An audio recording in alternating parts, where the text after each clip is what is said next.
धन जननी धन भूमि धन, धन नगरी धन देश, धन करनी धन कुल धन, जहां साधु प्रवेश।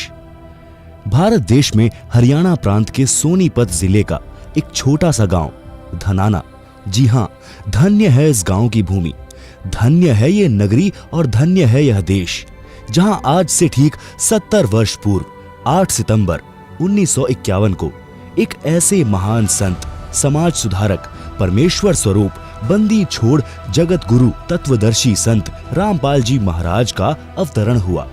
संत रामपाल जी का झुकाव बचपन से ही अध्यात्म की ओर था। पढ़ाई पूरी होने के बाद संत जी हरियाणा सरकार के सिंचाई विभाग में जूनियर इंजीनियर के पद पर नियुक्त हुए, जिसके बाद 1988 को 37 वर्ष की आयु में संत रामपाल जी की मुलाकात परम पूज्य कबीर पंथी संत स्वामी रामदेवानंद जी महाराज जी से हुई, जिनसे गुरु दीक्षा लेकर संत रामपाल जी ने तन मन से सक्रिय होकर गुरुदेव स्वामी रामदेवानंद जी द्वारा बताए भक्ति मार्ग से साधना की तथा परमेश्वर का साक्षात्कार किया, जिसके कुछ वर्ष बाद परम पूज्य संत स्वामी रामदेवानंद जी ने सन 1993 में सत्संग तथा 1994 में दीक्षा देने की आज्ञा संत रामपाल महाराज जी को दी और कहा कि रामपाल, पूरे विश्व में तेरे बराबर कोई संत नहीं होगा। कहते हैं साध वचन पलटे नहीं, चाहे पलट जावे ब्रह्मांड। साल भर बाद ही पाठों की संख्या और संगत के अधिक बढ़ने के कारण भक्ति मार्ग में लीन होकर सन 1995 में संत रामपाल जी महाराज ने अपनी जूनियर इंजीनियर की नौकरी से त्याग पत्र दे दिया तथा इस जन कल्याण व परोपकारी मिशन को आगे बढ़ाने के लिए निकल पड़े। सन 1994 से 1998 तक संत रामपाल जी महाराज ने घर घर, गांव गांव, नगर नगर में जाकर सत्संग किया और सन 1999 में गांव करौंथा, जिला रोहतक, हरियाणा में सतलोक आश्रम करौंथा की स्थापना की, जहां दूर दूर से श्रद्धालु सत्संग सुनने आने लगे और तत्व ज्ञान को समझकर बहुसंख्या में अनुयायी भी बनने लगे।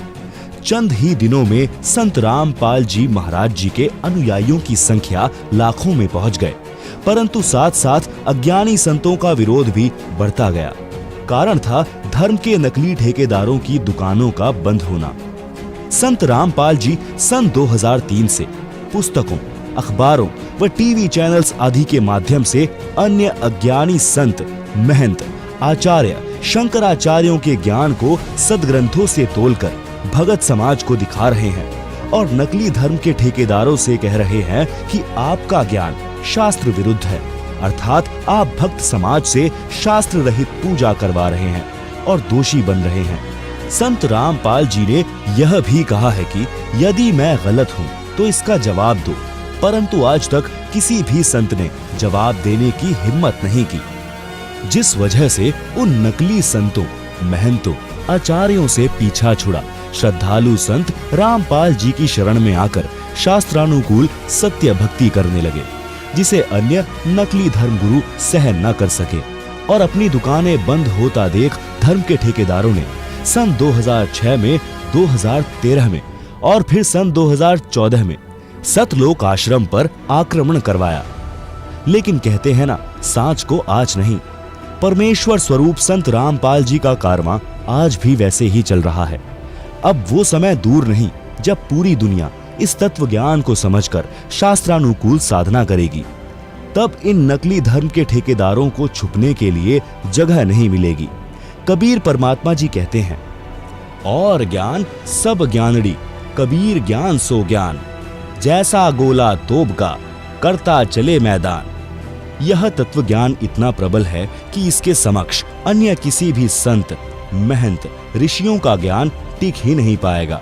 जैसे तोप का गोला जहां भी गिरता है, वहां चाहे कितना ही बड़ा किला क्यों न हो, सबको ढाकर मैदान कर देता है। संत रामपाल जी महाराज जी के द्वारा दिए जाने वाले तत्व ज्ञान से अध्यात्म मार्ग में फैले पाखंडवाद, अंधविश्वास के साथ साथ समाज में फैली दहेज प्रथा, भ्रूण हत्या, भ्रष्टाचार, छुआछूत, नशा आदि बुराइयों से मुक्त एक स्वच्छ व सभ्य समाज का निर्माण भी हो रहा है। अब वह समय आ गया है जब सर्व अज्ञानी धर्मगुरु, संत, महंत, आचार्य, शंकराचार्य इस तत्व ज्ञान को स्वीकार करने पर विवश हो जाएंगे। पूरे विश्व में एक ही ज्ञान चलेगा, एक ही कानून होगा, कोई दुखी नहीं रहेगा, विश्व में पूर्ण शांति होगी। मानव समाज मानव धर्म का पालन करेगा और पूर्ण मोक्ष प्राप्त करके सभी सतलोक जाएंगे। स्वर्ग युग प्रारंभ हो चुका है। लाखों पुण्य आत्माएं तत्वदर्शी संत रामपाल जी महाराज जी की पहचान कर सत्य भक्ति कर रहे हैं और सर्व विकार छोड़कर निर्मल जीवन जी रहे हैं।